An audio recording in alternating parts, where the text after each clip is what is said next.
Shame is a huge piece of narcissism. Okay. Shame is the underlying raging river that the narcissist is dangling over by a thread, being like, if I'm honest, I will fall into this and I will die. Okay. Narcissists are super scared of shame. So the majority of narcissistic personality disorder is based on shame avoidance. How do I avoid shame? How do I run away from shame at all costs? You see, a narcissist is looking at shame as it being something that's this impending doom, that if it actually impacts him, that he's going to die. So a lot of times I'll give an illustration of you and I are standing in the road. And I'm standing here, you're standing behind me. And there's a car off in the distance coming straight at me. And as that car gets closer and closer, going at about 60, 65 miles an hour, I see on the bumper it says shame and guilt. And I realize that that's all the pieces coming towards me, the facts of the situation. And if it actually gets close enough to me, it will impact me and it will kill me, because shame and guilt are going to kill me. So as the car gets closer, I realize there's a problem here, because I'm going to be impacted and I'm going to have to be accountable and responsible for the damage that's going to do to me. So as a result, I jump out of the way. And that car runs over you. You see, what's happening here is narcissists are looking for any and all way to get away from shame, even if it means damaging you. Even if it means hurting the ones they quote unquote love. Even if it means someone else getting hurt, minorly, majorly, psychically, emotionally, any of it. Doesn't care. Because I want you to consider the thought in the narcissist's mind. As he jumps out of the way and the car runs over you, the first thought is, phew, at least I didn't get hurt. Do you get that? Do you feel the weight of that? You were actually on the road, laid out, bleeding, probably having the last moments of your life, and the narcissist's first thought is, at least I didn't get hurt. Narcissists will do anything to avoid shame. Running away from it. You see, shame is a concept that I didn't really understand for many years. The first time I was introduced to shame was from reading Brene Brown's book, Daring Greatly, where it actually introduced shame to me. I never really thought about, never heard, never had a label for it, anything like that. Shame was the first time I actually connected, oh, I actually do have some shame in my life, was by reading that book. Inside reading that, I started to realize that shame had permeated. Shame had been a huge part of my life. Did I know how to deal with it? No. Did I have a clue at what level it was? No, not at all. I just knew it was there. Okay, so it was the first door opening in my life of hey, there is shame in my life. Then I slowly learned about shame, and I had a question posed to me one time of what if shame wasn't toxic? First time I heard it, I was like, what? That's crazy. Shame is out here to kill me. What are you talking about? Shame is this awful thing. So a couple things I want to tell you about my story with shame. One was back early in 2023. There was a move that I needed to make.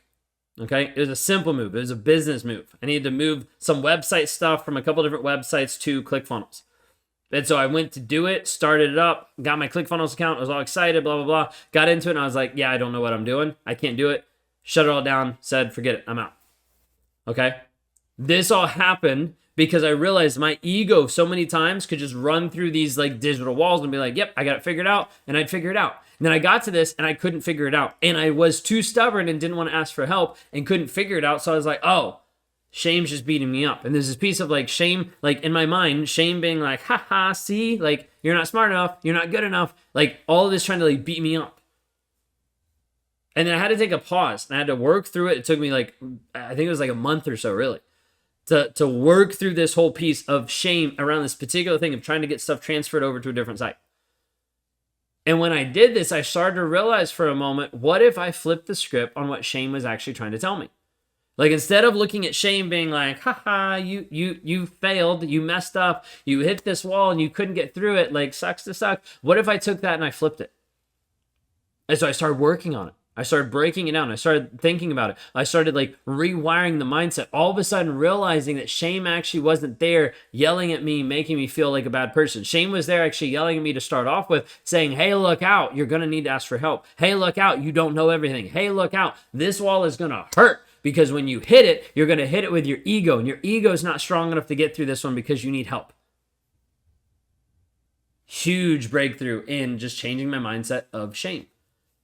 Like, something is different then in my mindset about shame. It doesn't have as big of a depth. It doesn't have as big of a piece of like killing me.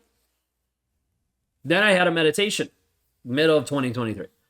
I had this meditation about shame. I didn't know about it at the exact moment. Basically, it was this piece where I was like in this woods. There was a bunch of these pools about different memories of my life. And it was like dark. It was kind of like Stranger Things type woods with these pools all around. And I would get into the meditation, and it was like Groundhog Day. So I'd get in the meditation, I'd be there. Then all of a sudden there would be this monster in the woods that would run out, that would kill me. And then it would start all over. Okay, so it was like awful. It's just like reoccurring thing. It was like inside of meditation. So it wasn't like I just like jumped out of it. I'm like sticking in it, and I'm like, okay, what is going on? It's happening over and over and over. Finally, I got to this place where all of a sudden I'm like, okay, what's coming at me is another version of me that is shame. Like, it sort of looked like me. It was much more like ripped apart, like really like it was monsterish. Okay, it was this shame monster that was attacking me. And so finally, like one of the meditations, I actually like jump in one of the pools, one of the like memories. Okay, at this point, because it's been like 6 months or more, like going back to that specific memory, I don't remember exactly which memory it was, but there was this memory back there that I actually had to find myself in it. I think it was maybe around like 7, 5, I don't know. Find myself in it and actually like accept myself in that moment. Like there was something that happened there that was like this shame piece. I'd have to go back and look at the stack. Sorry, I'm like blanking on it. There's this piece that I had to like accept, like hug, like integrate back into myself. Then I came back out and I'm in the same woods. Now, the difference was this time the monster ran up to me. The monster of shame ran up to me and he couldn't touch me. Like, he was in my face yelling, but he couldn't touch me. Finally, he stopped. Like, finally, like he just was like, okay, forget this. Like, he's not dying. I can't kill him this time. And so he sat down. Super interesting. So we both sat down beside this pool and we're just staring there. And one of the things I ended up asking, we started talking, I ended up asking the question of like, why were you doing this? Like, why were you always trying to do this? And he said that the best way I remember it, he said like, it was easier to kill you than it was to feel. Like, it was easier to like just overtake you and be like, hey, shame is going to run your entire life than it was to feel the actual emotions that caused the shame and deal with them. So, huge breakthrough there. Huge piece of just understanding more and more about shame. Then I had, not too long ago, another meditation and another stack kind of combined, working through the process of shame. And shame became something that started to flip even more in my mind of being something that was actually liberating. You're like, where are we going with this? You're like, this is like total reverse narcissism. Yeah. Liberating because it's actually doing something in my life on a day-to-day basis. It is exposing. Just like a laser that all of a sudden is honed into its exact spot that needs to be able to change something on your retina. Be able to eradicate different things. A couple years ago, I had eye surgery on one of my eyes to get rid of floaters. All these like little like wisps kind of going around that were really distracting. And so they went in, like blacked me out, numbed me out, and then had this laser that went in and like shot them all off. But there had to be a very intense light that shined on those, exposed them, and got rid of them. So I started thinking about it. I was like, what if shame is actually different? I actually go through the stack that I wrote down. I like read through the entire stack on one of my podcasts. You can listen to it because it's not on this channel. It's on a different channel called Real and Raw with Ben Taylor. It's only got a couple episodes because I just started launching it. It's a weekly podcast that's actually telling people what I've been doing over the past week, how my mindset has been transforming, the things that I've unlocked, figured out, broken through. One of them talks about shame and triggers. And it talks through this entire thing of me realizing, hey, shame is actually here to support me. Sounds weird. Like the guy who's constantly been avoiding shame for his entire life, even at the expense of hurting and abusing other people, then I'm like, oh, shame's actually here to help me because shame is actually shining a light into the darkness inside to show me the shit that's there that I actually need to work on. So instead of running away from it, being like, no, it's not there, I can just admit, hey, it's there and I'm going to work on it. This has been one of the biggest shifts and change in my life, in my perspective of understanding that the shame in my life is actually there now to expose the shit that's inside so I can work on it. So I want to ask you, to what level are you avoiding shame? I know a lot of this episode today has been focused on my shame, has been focused on narcissistic shame, but you develop your own shame and your own guilt by being in a toxic relationship, especially when you start to realize it and you start to beat yourself up by being in it too long.